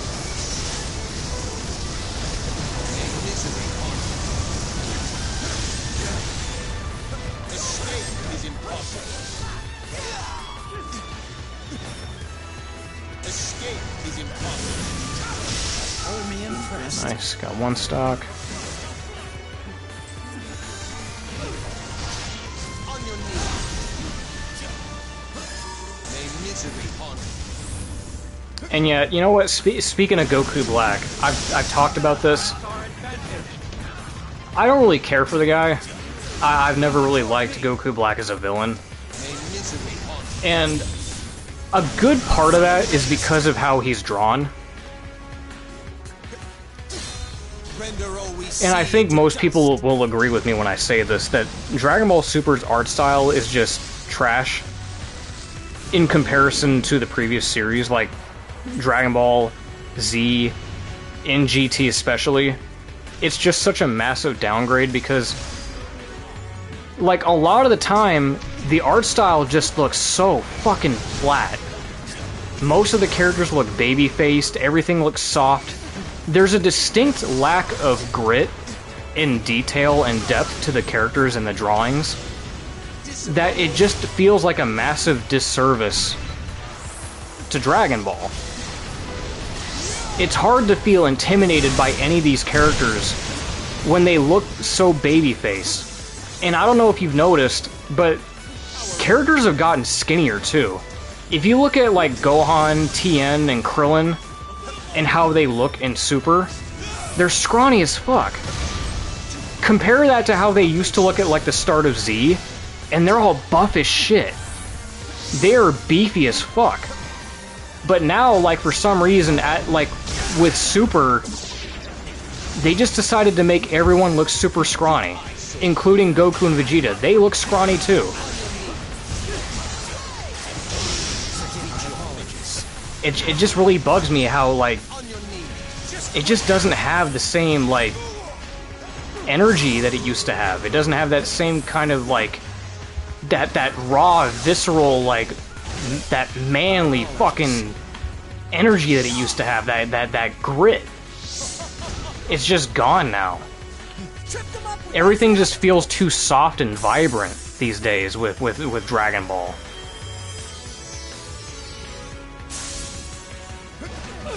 Everyone's baby-faced. Everything feels flat. Apparently the skinnier characters are a result of Toriyama's changing art style. Yeah, that's another thing. Which, yeah, his art style did change over the years. Like, if you look at Toriyama's, like, most recent art, it doesn't look that great. And I know that sounds bad, but I'm serious. Go look at some of Toriyama's most recent artwork of Goku. He looks tiny. Goku looks very skinny, very tiny. He almost looks off-model. Like, after you've watched Dragon Ball Z for so long, when you grow accustomed to Dragon Ball Z's art style, from, like, the anime and the games especially, and then you actually go back and look at Toriyama's, like, actual artwork, especially these days, it's so different. His art style has changed so much.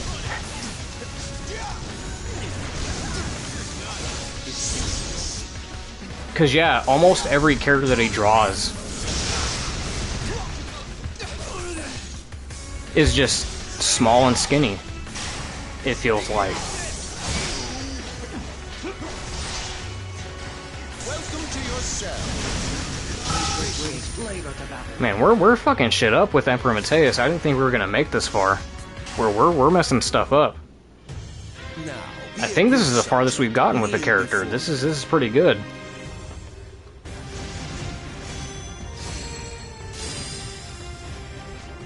Much appreciated. Hatred brings flavor to battle. And actually, I'm pretty sure that at the end of the... Yeah, there's like 6 fights. And once we make it to the end, we're supposed to fight a summon. Yeah, we're gonna have like a big-ass boss fight with a summon. Select the summon, Kupo. Final Fantasy Type O. But yeah, that is something that kind of... It's like, yeah, if you go look at Toriyama's artwork now, it's like... It's so different compared to, like, the art style of Z.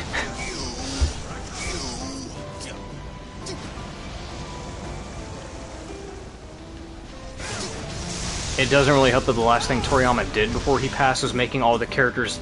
yeah. I wonder how that's gonna work.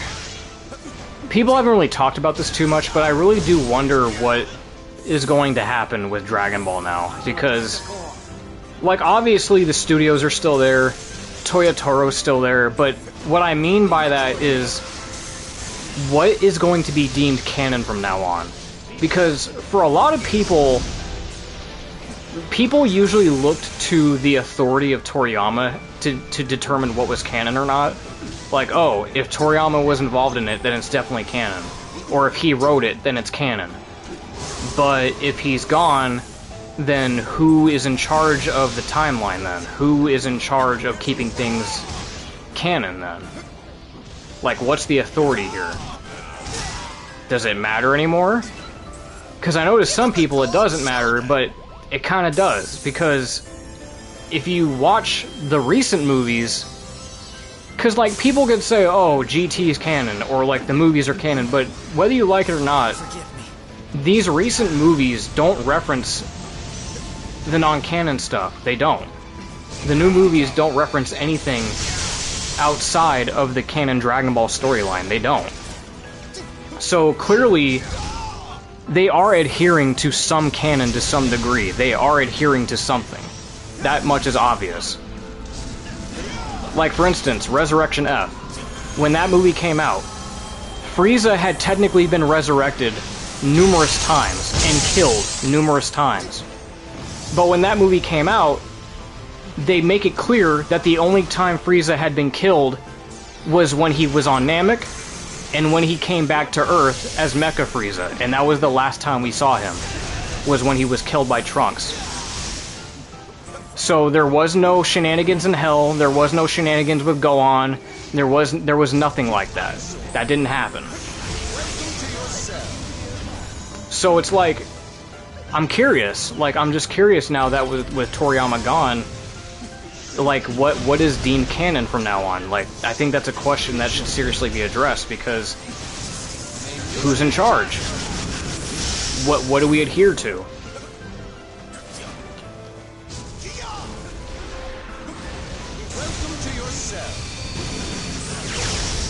Because, think about it, at this point, whoever's in charge, nothing is stopping them from retconning everything and just saying, oh yeah, by the way, GT is canon, because we said so.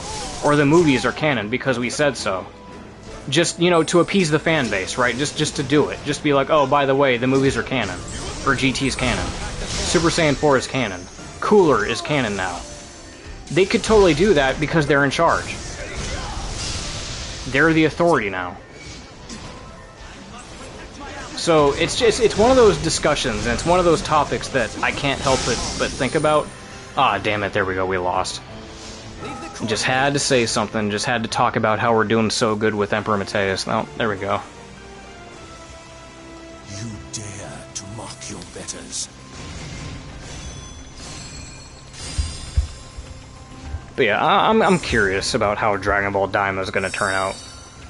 And what it's going to be, especially, because I've heard a lot of people speculate that it's going to be similar to GT, which I don't think it's going to be that far.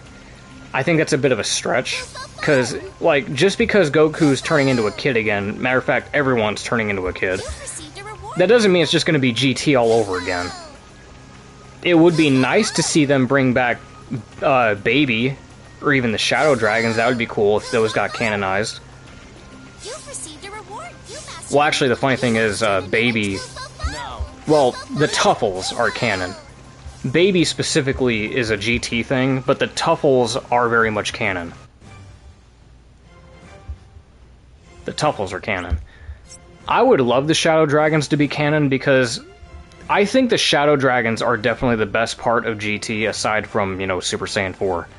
Because the concept of the Shadow Dragons puts so much weight onto the title of Dragon Ball, and it's just such a poetic way to end the series. Like, think about it. You overuse the Dragon Balls, and they become sentient, evil beings, and you have to destroy them. And it's like, wow, that actually is kind of poetic, and somewhat kind of like, there's some irony in there about like, wow, maybe we should never use the Dragon Balls again because we've relied on them too much. It's such a cool concept, and I hope that they make that canon somehow.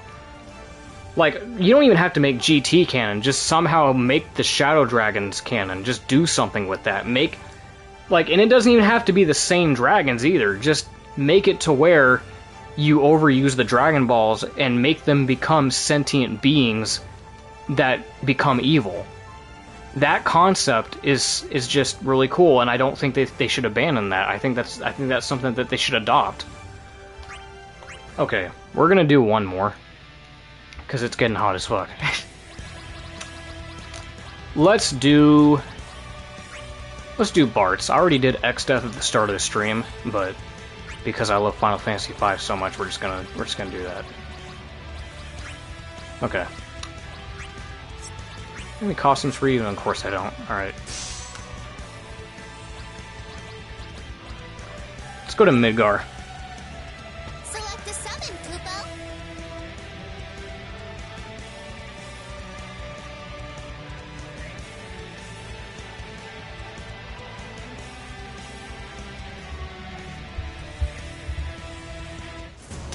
You know what? Since we're talking about Dragon Ball, The battle calls once more.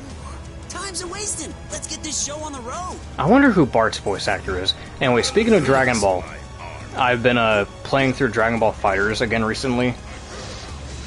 I've had that game for a while, but I never really made it too far into it because I'm gonna be like, when it comes to fighting games, my personal preference has always been like more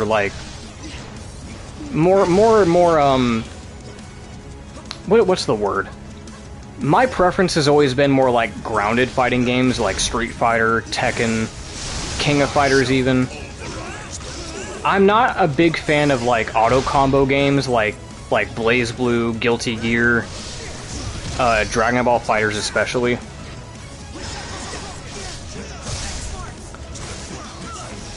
Like, I'm not into those types of games because I just feel like the skill ceiling is just too low.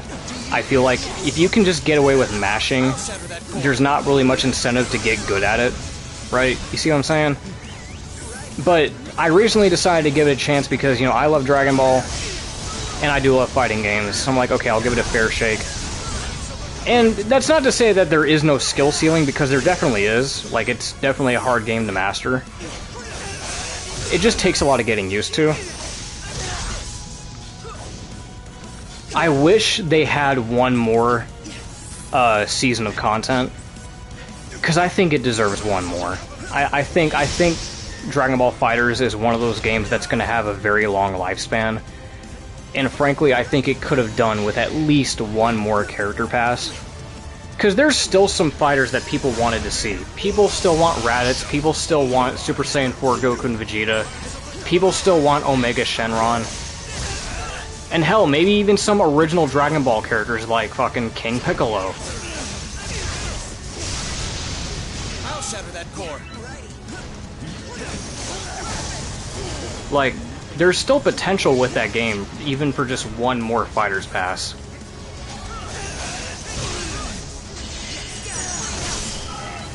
Because I know a lot of people were disappointed in the fact that when we got Kid Goku from GT, that we didn't get Super Saiyan 4 Goku, because he's modeled in the game. He's in the game, but he's only in the game as like an ultimate move. Because Kid Goku turns into Super Saiyan 4 Goku as an ultimate. But you don't get to play as him, though.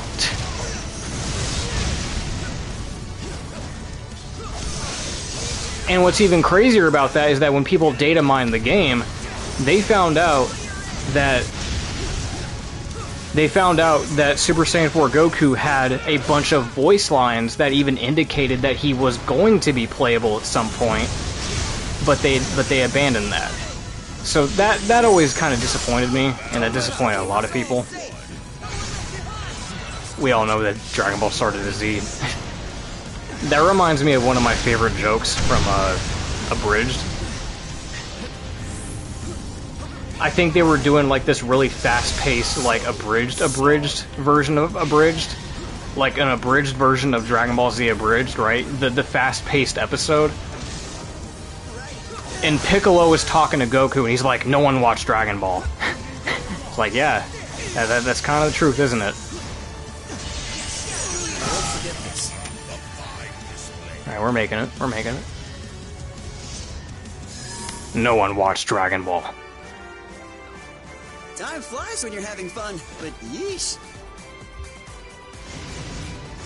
I need to look up who this voice actor is, because I'm curious. I won't forget this.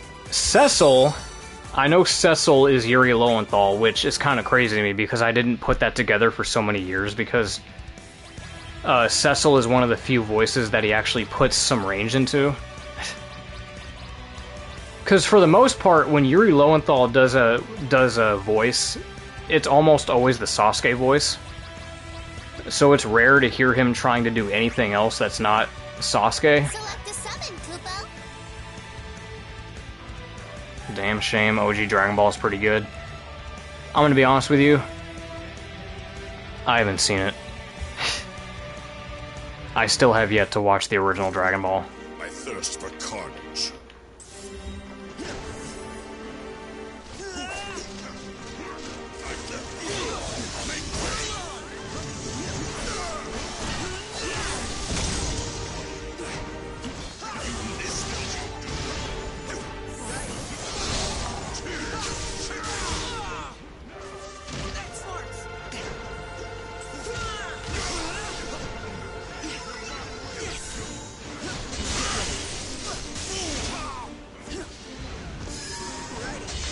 I'll shatter that core. I shall pulverize the core. Oh, he did the gill throw. He did the iconic gill throw. That's a cheese strat against X-Death. I would know, because it's the only fucking strat that you can really use reliably against him, because X-Death is a cheap fucking boss. And no matter how many times I play Final Fantasy V, I often find myself having to resort to that cheese strategy every time. Oh yeah, I hear that the original Dragon Ball is very different from Z, because the whole thing with Z was that it started on a plot twist, was that, oh, Goku's an alien. And that's when we started getting all of, like, the big power-ups, the Zenkai boosts, the Saiyan powers, the Super Saiyan. That's when things started to get crazy. But with Dragon Ball, it was just tournaments, martial arts stuff, slice-of-life stuff. Very different from what Dragon Ball would become. But yeah, I hear good things about it. I remember playing, I don't even, tell me if you remember this. I remember when the Wii used to have, like, this service where you could, like, download demos to your DS. Do you remember that? Do you remember when you used to be able to download, like, actual game demos to your DS from your Wii? One of those demos was, I forget the name of it. It was one of the Dragon Ball DS games, and it had to do with the original Dragon Ball, where you could run around as Kid Goku. I was so obsessed with that game.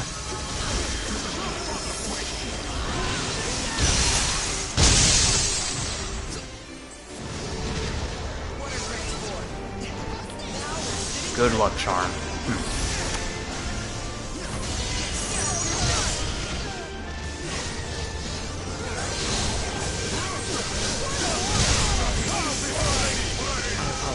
Yeah, almost none of the sci-fi stuff in Z. Because, yeah, that was the big twist. That was the big twist in Z, was that he was an alien. So that didn't start until then. I'm not that old, Darian. Come on, it's 2009. You're not older than 2009. Will the wind's power ever return? You're not old enough to remember the Wii days, the DS days. Come on, man. Look, I got a D rank because of you. You didn't have internet for a while growing up. I mean, neither did I, but I didn't have internet until I was like, oh, you were 4?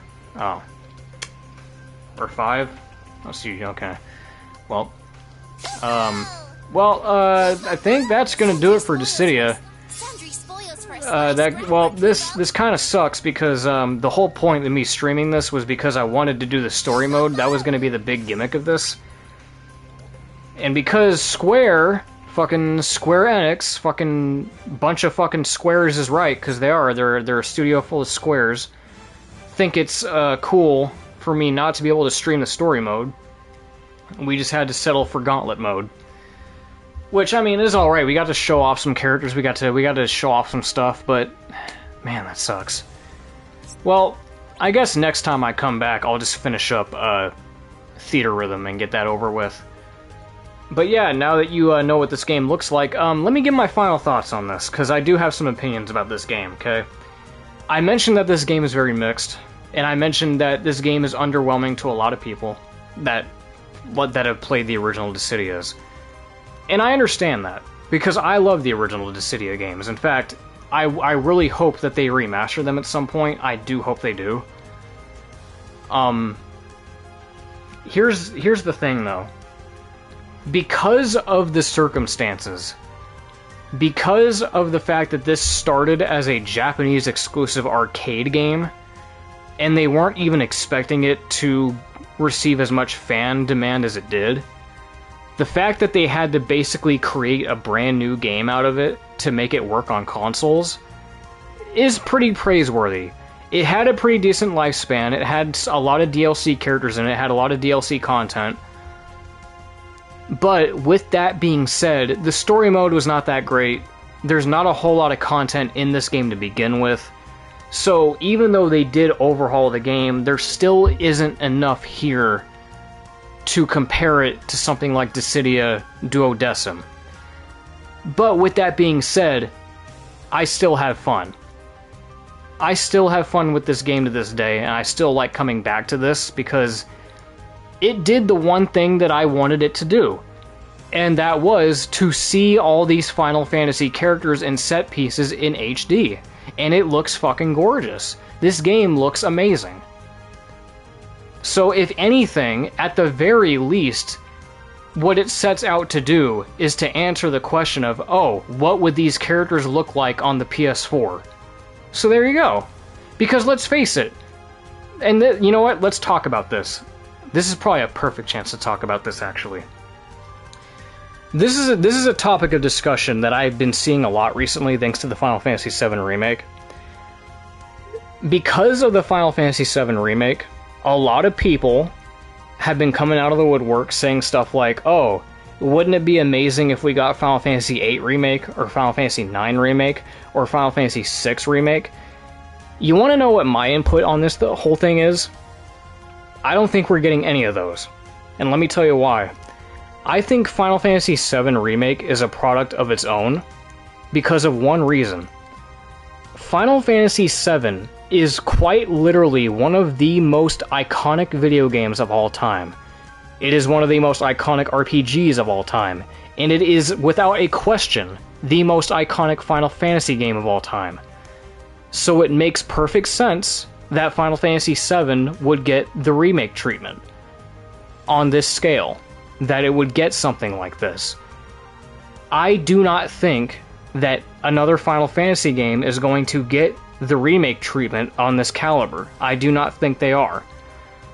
Matter of fact, we actually had input from the developers talking about this because they get questions like this all the time, and they addressed it. One of the developers actually said that if they were to do a remake of Final Fantasy VI, it would take roughly 20 years to complete. And I believe them, because do you realize how massive Final Fantasy games are? And when you factor in the world exploration, it's just unfeasible. There is absolutely no way we are going to see remakes of that caliber for Final Fantasy VI, 8, 9, whatever, in our lifetime. Because look at how long it's taking us to even get Final Fantasy VII Remake.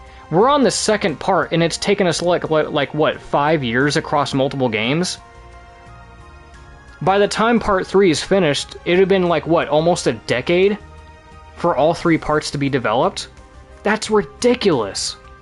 That is insane for one game to be developed for. That's nuts. Exactly, I don't think people should really be asking for remakes. That's why I keep saying I think Final Fantasy VII is a product of its own. This should be the only Final Fantasy game getting this treatment. And yes, while I do want to see remakes, it would be fucking awesome to see a remake of Final Fantasy 1 or Final Fantasy 5. I would love to see that. Realistically though, it's just not going to happen. It's just unfeasible. And so, going back to what I was saying about Dissidia, this game right here. This serves as an alternative for like, oh, what would these characters look like if they did get a remake? This is the closest thing we are ever going to get to seeing these characters and set pieces be realized in an HD setting.